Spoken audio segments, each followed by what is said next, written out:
1 करोड़ घरों की छतों पर सोलर पावर पैनल लगाने के लक्ष्य के साथ प्रधानमंत्री नरेंद्र मोदी ने प्रधानमंत्री सूर्योदय योजना लॉन्च करने की बात कही, तो वहीं अब दिल्ली के मुख्यमंत्री अरविंद केजरीवाल ने भी दिल्ली की नई सोलर पॉलिसी 2024 पास कर दी है। और इसके तहत वो ये दावा कर रहे हैं कि अगर आप इस नीति के तहत दिल्ली में अपने घर की छतों पर सोलर पावर प्लांट लगवाते हैं तो ना सिर्फ आपका बिजली का बिल जीरो हो जाएगा, बल्कि हर एक यूनिट जो आप सोलर पावर प्लांट से बनाएंगे उसके पैसे आपके बैंक अकाउंट में हर महीने ट्रांसफर कर दिए जाएंगे। ये सब कैसे होगा और क्या है ये दिल्ली की नई सोलर पॉलिसी 2024, ये आज समझाता हूं मैं आपको। दिल्ली की नई सोलर पावर पॉलिसी 2024 को आसान और आम आदमी के शब्दों में समझने के लिए हमारे साथ हैं अभिषेक रंजन जी, जो कि सोलर पावर पॉलिसी के एक्सपर्ट हैं। ये कैसे लागू होती है इस पर इन्होंने बहुत काम किया है और अर्न्स्ट एंड यंग एक नामी संस्था है उससे जुड़े हुए हैं। सर बहुत बहुत स्वागत है आपका। तो सबसे पहले बात करते हैं जीबीआई की। जीबीआई का मतलब है जनरेशन बेस्ड इंसेंटिव, यानी कि इसमें यह कहा गया है कि हर एक यूनिट जो लोग अपने घरों पर सोलर पावर पैनल लगाएंगे उससे जो हर एक यूनिट बिजली पैदा होगी उसके बदले में डिस्कॉम यानी जो कंपनी उनको बिजली दे रही है वो हर महीने उनके बैंक अकाउंट में पैसा ट्रांसफर करेगी। ये कहा गया है इसके अंदर कि 3 किलोवाट तक का जो कनेक्शन है उसमें 3 रुपये प्रति यूनिट के हिसाब से बिजली कंपनी आपको हर महीने भुगतान करेगी उस बिजली का जो आप बना रहे हैं, और 3 किलोवाट से 10 किलोवाट तक 2 रुपये प्रति यूनिट के हिसाब से आपके अकाउंट में हर महीने ट्रांसफर किए जाएंगे। जनरेशन बेस्ड इंसेंटिव एक बहुत ही अच्छी स्कीम है। ये 2016 की पॉलिसी में भी थी। उस वक्त ये यूनिफॉर्म रेट था, 2 रुपये दर जो था ये 2 रुपये प्रति यूनिट का था। अच्छा। इसका मतलब ये होता है कि सौर ऊर्जा आपका जो प्लांट है वो जितने भी यूनिट्स प्रोड्यूस होता है वो सोलर मीटर में रिकॉर्ड हो जाता है जो डिस्कॉम का मीटर होता है। हाँ। और उसके बेसिस पे उसको 2 रुपये से मल्टीप्लाई करके जो अमाउंट आता था वो दे दिया जाता था। बट वो पहले सालाना होता था और बाद में उसको 6 महीने पे कर दिया गया था। बट इस बार जो मैं देख पा रहा हूँ इसमें ये मासिक की बात करी जा रही है। मंथली बेसिस पे मान लीजिए आपने एक 3 किलोवाट का प्लांट लगाया और औसतन क्या है 1 किलोवाट का प्लांट जो होता है ना 100 से 110 यूनिट प्रति मंथ जो है उसकी उत्पादन क्षमता होती है, दिल्ली के पॉल्यूशन वगैरह सबको ध्यान में रखते हुए। ठीक है। कई जगह तो इससे ज़्यादा भी करता है। बट अगर हम 100 यूनिट को भी मान के चलें तो 300 यूनिट हो गया और 3 रुपये के दर से अप टू 3 किलोवाट 3 रुपये का दर है यहाँ पे, तो 900 रुपये की जो है वो क्रेडिट मिलेगी मंथली इलेक्ट्रिसिटी बिल के अंदर में डिस्कॉम के द्वारा एज पर द पॉलिसी। हाँ। नाउ अब इसके अलावा क्या है कि ये तो हो गया एक उपभोक्ता जो कि एक छोटा उपभोक्ता है जिसके छत की जो कैपेसिटी है 3 किलोवाट से ज़्यादा नहीं करने की है, उनको ज़्यादा इंसेंटिवाइज किया है। अच्छा। अगर 3 किलोवाट से 10 किलोवाट के बीच का है तो उसकी क्षमता 2 रुपये प्रति यूनिट की रखी गई है जो पहले भी थी। अच्छा। और तो इसका फोकस सिंपल जो मुझे समझ में आ रहा है वो ये है कि जो छोटे उपभोक्ता हैं जिनके लिए एक तो पैसे की प्रॉब्लम आती है, दूसरा छत के रिसोर्स की कमी आती है। हाँ। उनको उत्साहित करने के लिए, प्रोत्साहित करने के लिए ये काम किया जा रहा है जो कि एक बहुत ही अच्छा एग्जेम्पलरी वर्क है मेरे हिसाब से। और रही बात बड़े बड़े ग्रुप हाउसिंग सोसाइटीज़ के भी, वहाँ भी ये दिया जाएगा जीबीआई जो है, और साथ में जो कमर्शियल इंडस्ट्रियल कस्टमर्स है वहाँ भी दिया जाएगा। वहाँ रेट थोड़ा 1 रुपये प्रति यूनिट करा गया है क्योंकि उनको उतने सपोर्ट की ज़रूरत नहीं होती। शायद इसमें जो आ रहा है कि उनकी बिजली का जो अमाउंट है बिल उसको 50% से कम कर दिया जाए, तो उसमें 1 रुपये प्रति यूनिट की बात करी गई है। ठीक है। तो इस तरह से मेरे ख्याल से this is a very commendable job. ठीक है। आपकी जानकारी में कहीं देश में कहीं सोलर पॉलिसी में जीबीआई दिया जा रहा है कि आप जितनी बिजली बना रहे हैं उसके हिसाब से आपके उसमें पैसा दिया जाए हर महीने? कैपिटल सब्सिडी तो मैंने सुना है कि अच्छा। रुपीज़ पर किलोवाट पीक के हिसाब से शुरू में ही ये अपफ्रंट एक कैपिटल सब्सिडी कई जगह की जाती है। बट जहाँ तक मुझे ध्यान आ रहा है जीबीआई जो कि परफॉर्मेंस बेस्ड है। हाँ। यानी कि जो उत्पादन के रिलेटेड है वैसी मैंने शायद कहीं सुना नहीं है। ठीक है। दूसरी चीज़ इसके पॉलिसी के अंदर कही गई है नेट मीटरिंग, यानी कि ये कहा गया है कि मान लीजिए आप जो हैं बिजली जो कंज्यूम कर रहे हैं और जो बिजली बना रहे हैं इनको आपस में एडजस्ट किया जाएगा। सर इसका क्या मतलब है नेट मीटरिंग जो इसमें कही गई है? नेट मीटरिंग रेगुलेशन एक बहुत ही सफल रेगुलेशन है। ये पहले से भी थी, इस पॉलिसी से पहले भी थी, 2016 में थी। इनफैक्ट दिल्ली के अंदर अगर हम बात करें तो दिल्ली विद्युत विनियामक आयोग ने इसके रेगुलेशंस लेके आए थे, बहुत पहले की बात है ये। और इसी तरह देश में अन्य राज्यों में भी ऐसा किया गया है। तो इसमें क्या खास बात है नेट मीटरिंग के तहत नेट मीटरिंग में क्या है कि आपने जितनी भी एक्सपोर्ट करते हैं यूनिट, एक तो आपने सेल्फ कंज्यूम कर लिया। हाँ। आपने जैसे मैंने बात करी थी 3 किलोवाट का सोलर आपने लगा। हाँ। मान लीजिए आपका जो पहले बिजली का जो यूनिट कंजम्पशन था ग्रिड से वो 400 यूनिट की थी, एज्यूम करता हूँ मैं।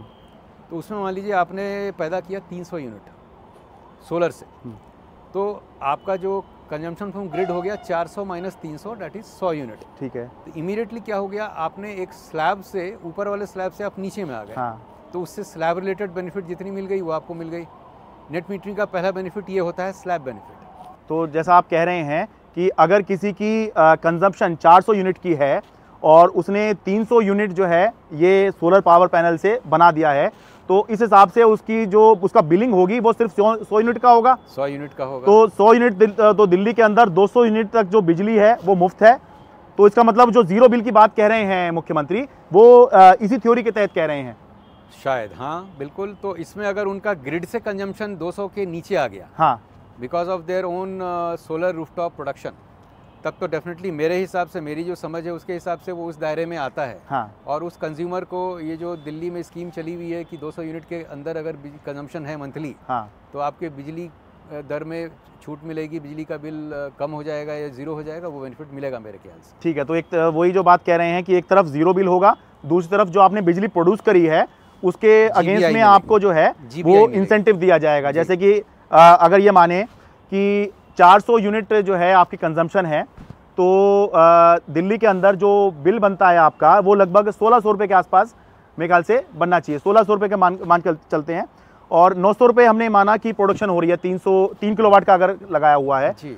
तो इस हिसाब से सेविंग जो हो रही है हर महीने, अगर 400 यूनिट आप यूज़ करते हैं तो सेविंग जो हो रही है वो 1600 रुपये हो रही है, और इनकम जो हो रही है वो 900, यानी कि महीने के करीब करीब 2500 रुपये आपके जो हैं वो बच सकते हैं। अगर ऐसा ही रहता है तो ये तो ऊपर नीचे होगा, जाहिर सी बात है, हम एक उदाहरण के तौर पर बता रहे हैं।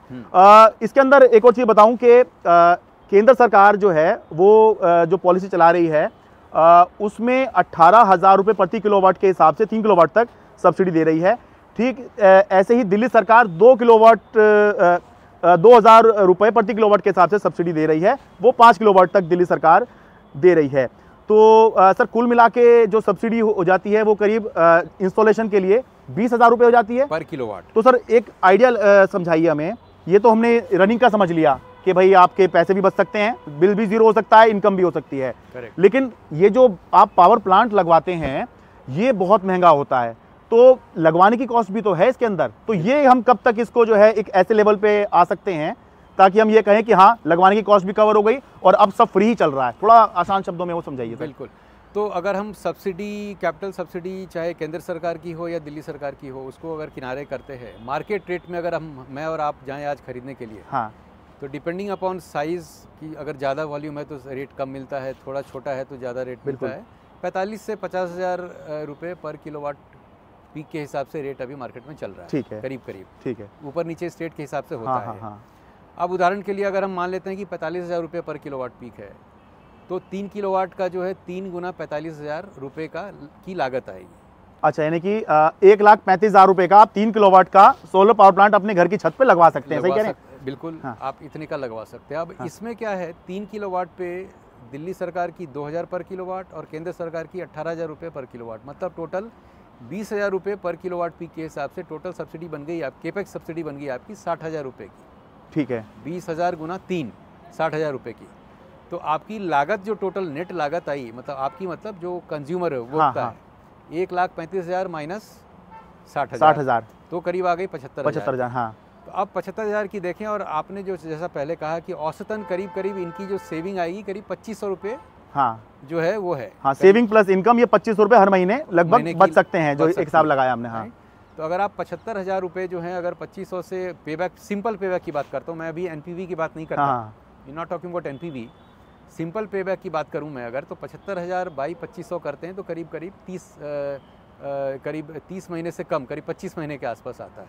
अच्छा, 75,000 बाई 2,500, तो ये लगभग 2.5-3 साल में आप कह रहे हैं कि 2.5 से 3 साल में करीब करीब ये 30 महीने के आसपास आएगा। तो 30 महीने का मतलब हुआ 2.5 साल। हाँ, 2.5 साल। हाँ। और अगर 50,000 का रेट लेते हैं तो वही 2.5 साल का 3 साल हो जाता है। सिंपल पेबैक पीरियड की बात करें, एनपीवी की बात ना करें। हाँ।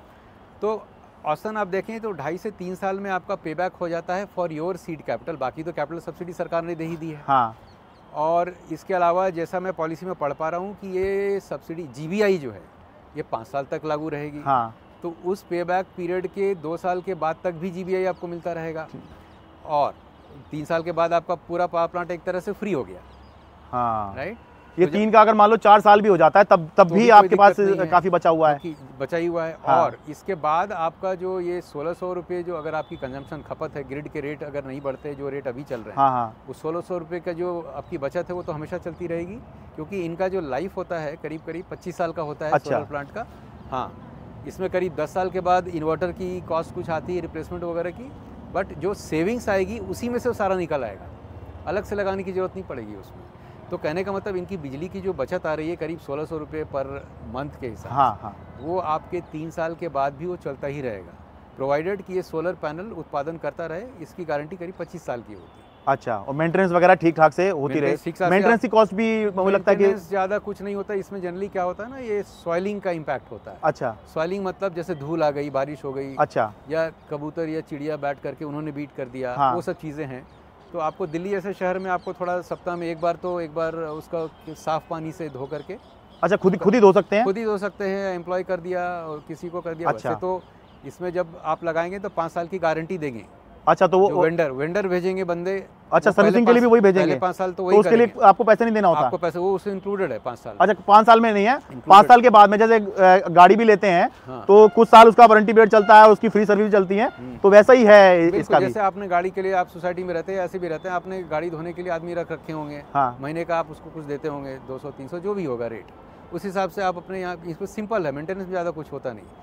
शुरुआत में जब आपने प्लांट लगा दिया, उसकी कंड्यूटिंग होती है, केबलिंग होती है, प्रॉपर तरीके से अगर कर दी गई, हाँ। शुरू में, तब दिक्कत नहीं आएगी कि तार झूल रहे हैं या तार कट गए, ठीक है, या टेबल टूट गई, वो सब नहीं होता। अगर शुरू में अच्छे से क्वालिटी चेक करके डिस्कॉम ने लगवा दिया, अच्छा, उसके बाद कोई प्रॉब्लम नहीं। आगे भी मेंटेनेंस में बहुत ज़्यादा आप कह रहे हैं कि बहुत ज़्यादा खर्चा नहीं, नहीं? मेनली सॉइलिंग का होता है। अच्छा, बस साफ सफाई करते रहिए ताकि इसमें धूल ना जमे और सूरज की किरणें जो है डायरेक्ट इस पे आती रहें, पड़ती रहें, डायरेक्ट पड़ती रहें। ठीक है। तो अभी के हिसाब से मान सकते हैं जब तक कि प्रधानमंत्री सूर्योदय योजना लॉन्च नहीं हो रही है, उसका हमें स्वरूप नहीं पता अभी क्या होगा। 1 करोड़ घरों पर सोलर पावर पैनल लगाने हैं उसके तहत, तो जब तक वो लॉन्च नहीं हो रही तब तक के लिए ये योजना जो है ये ठीक ठाक लग रही है कि जब लगवाना है तो केंद्र की योजना अच्छी है और जब चलानी है तो दिल्ली की योजना अच्छी लग रही है? नहीं, मेरे हिसाब से तो केंद्र सरकार और दिल्ली सरकार दोनों ही बहुत अच्छा काम कर रही हैं to promote rooftop solar in the country.